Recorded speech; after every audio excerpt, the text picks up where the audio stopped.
In this city, one man's fortune stands at 4.6 billion.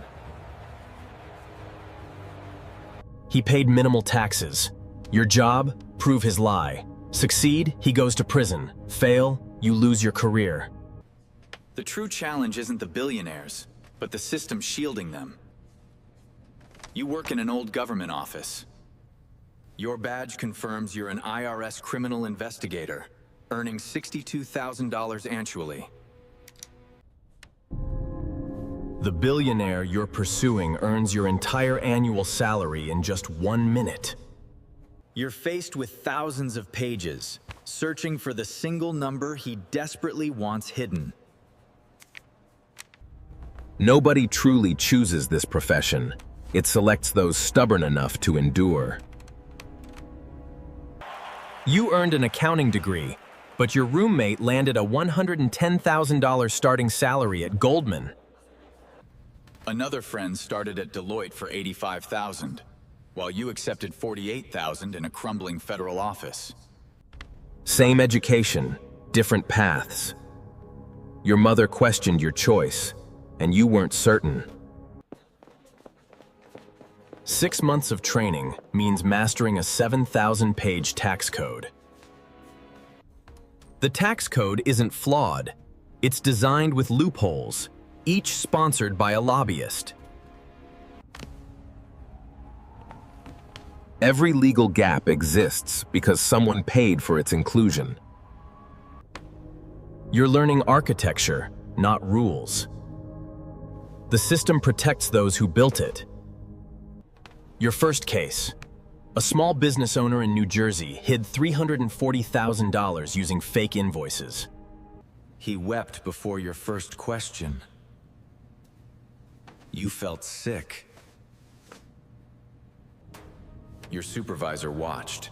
Afterwards, he warned you. Wait till you see the big ones. The powerful don't cry. They send lawyers. A billionaire's accountant moves a substantial sum before breakfast. Billionaires operate within the law. That's the core of the problem. The real crime isn't what they do legally. It's when legality isn't enough. A new file arrives. The file is thicker than any you've encountered, dropped by your supervisor. Your supervisor's grim instruction. Don't discuss this case with anyone, not even your wife. The target? A real estate developer worth $800 million, who reported only $18,000 income. His $18,000 income is less than a first-year teacher or a Walmart manager. An $800 million empire claimed $18,000 income. Nobody questioned it until now. You start unraveling the threads, learning money hides in complex structures. Money hides in shell companies in Delaware and trusts in South Dakota. Offshore accounts ignore subpoenas, and money shapeshifts into loans, donations, or consulting fees. You trace $12 million through 7 entities, 4 countries, and 9 days. The money became a loan repayment from a non-existent company to a trust with no beneficiary. Everything is technically legal, which makes it incredibly difficult to fight. A signature on a Cayman Islands document matches a New York lease. Same hand, same person. 2 identities, one worth $18,000 on paper, the other holds $240 million offshore. Staring at the screen, you realize this is the thread, leading directly to him. Davis, your senior partner, looks weary. He tells you something that changes everything. I've seen things, kid. Things you wouldn't believe. And it's only getting worse. The people you're pursuing employ more lawyers than your entire office has colleagues. They fight with time, not lies. They delay, appeal, refile, and restructure constantly. They just need you to exhaust your budget, and we always do.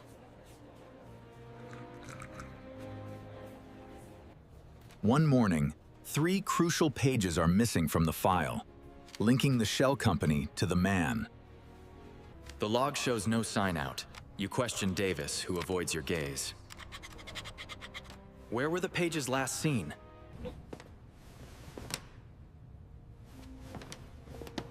Sometimes files get reorganized.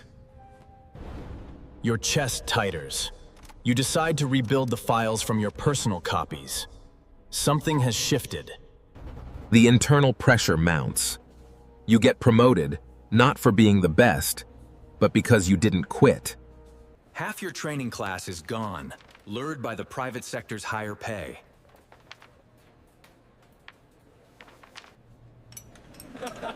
The IRS cannot compete with salaries offered by tax law firms and consultants. Those defending billionaires earn $900,000. You now carry a badge and a gun. IRS Criminal Investigation, the agency that took down Al Capone. Yet, you feel outnumbered. New case. A tech billionaire with a net worth of $3.2 billion. He boasts a foundation, a charity, and a PR team, positioning him with children in need. He also has a $400 million private art collection, used as a tax shelter for 11 years. The scheme. Buy a painting for $2 million, then pay an appraiser to value it at $40 million. Donate it to your foundation, claim the $40 million deduction. The painting never leaves your home. The government effectively pays you for a gift you gave yourself. 30 paintings, 11 years. Now, you need the appraiser to cooperate. The appraiser is nervous, with a family and a retainer agreement from the Billionaires' legal team. Right. Tell me what you know, Mr. Davis. They promised my family would be safe.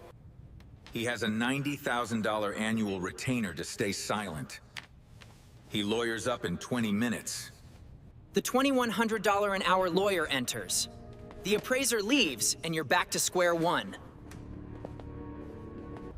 Hunting billionaires isn't one battle, but 100 small fights against countless tiny walls. Every wall was built by someone earning more in a month than you earn in a year. The IRS budget is cut again. Your division lost 30% of its agents in a decade. Agent, this budget cut is severe. 14 active cases, but budget for only 9. He doesn't say, drop the billionaire case. He tells you to decide which 5 cases to close. You remain silent. You return to your desk. A memo from legal compliance lands in your inbox. Your investigation is flagged for procedural review, a term you've never encountered. Nobody knows what it is. You call the compliance office. The review is merely routine.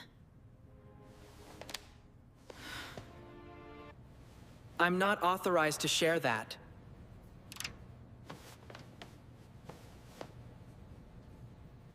You hang up and examine the memo's metadata. It was drafted on a Thursday. The Billionaires' legal team filed their complaint on Wednesday. 1 day apart. This isn't just about money.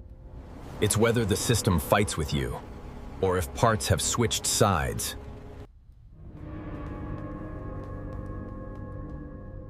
You call a journalist. She's been investigating the same billionaire for 2 years, from a different angle. She has documents you don't. You have subpoena power she lags. Alone, you're stuck. Together, you're dangerous. It's not illegal, but it's not something a congressional committee should ask about on camera. She sends you corporate filings from 3 countries and unreported bank transfers. A spreadsheet shows his foundation donated less than 4% of assets in 8 years. He lived tax-free. He lives tax-free in a charity. Then, the break comes, not from genius, but a mistake. A junior accountant at a shell company filed a form with the wrong EIN number. That number linked 2 entities never meant to be connected. A crack appears in the wall. The crack is wide enough to see through, and what's on the other side is everything.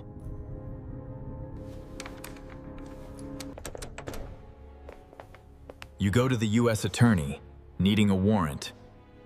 She knows the target. Can you falsified? Can you guarantee this holds up? You can't guarantee anything against an unlimited legal budget. She signs anyway. Within 48 hours, the counterattack begins. His legal team files 4 motions.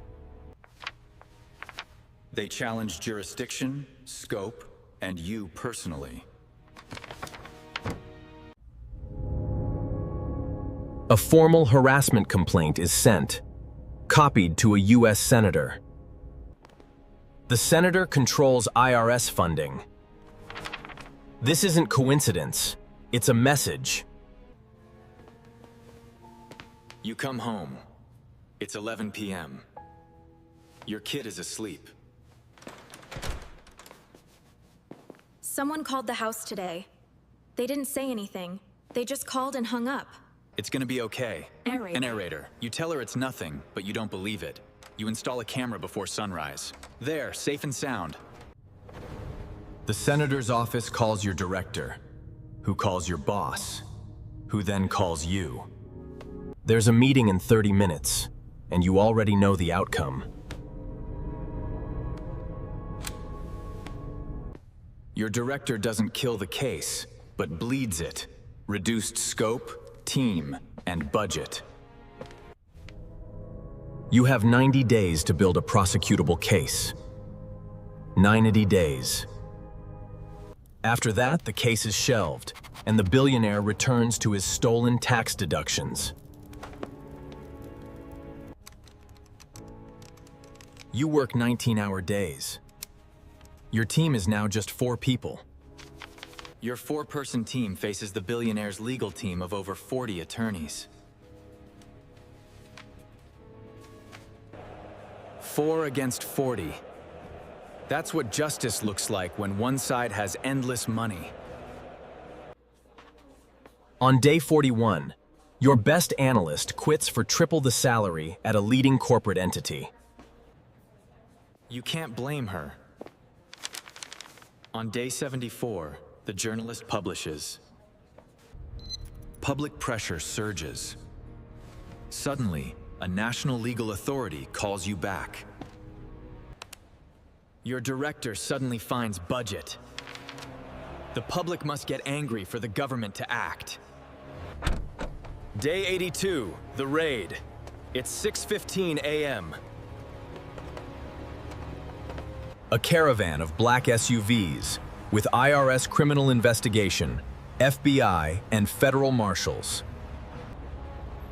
The target, a private office in Midtown Manhattan, belonging to a consulting firm.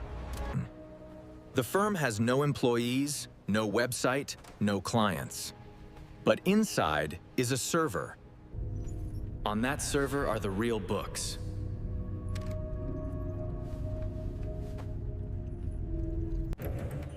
The elevator opens on the 14th floor. The hallway is quiet. You hear your own breathing. You've rehearsed this moment for 3 years.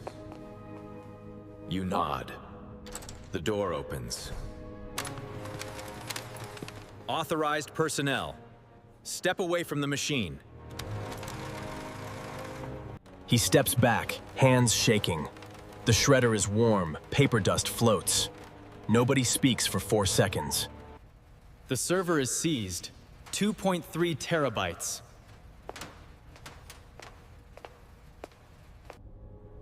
5 months of forensic work condensed into one hard drive. But you don't need 5 months. You built the map for 3 years. Now you hold the territory. He hid $1.1 billion.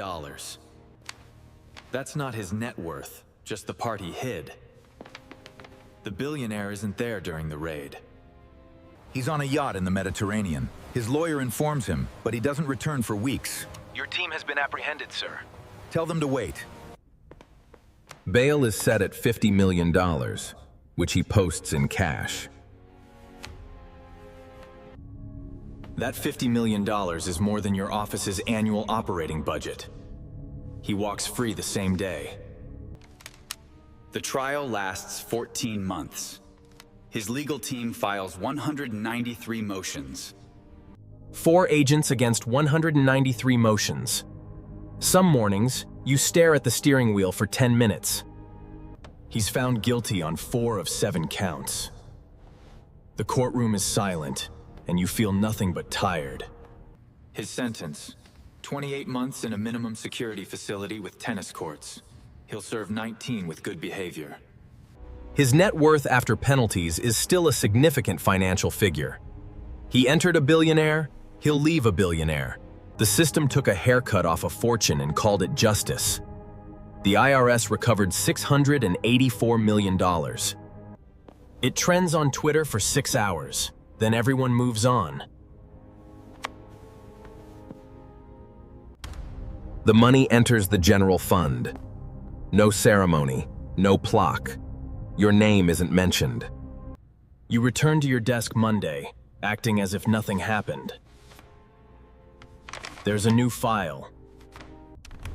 A different billionaire, different shells, different offshore islands, different lawyers.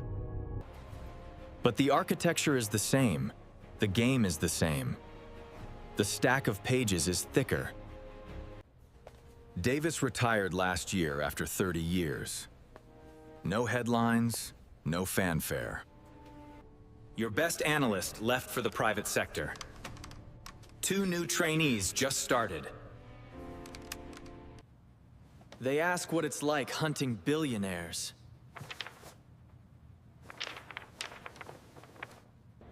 It's like shoveling snow in a blizzard. You never finish, but you don't stop. You never finish, but you don't stop.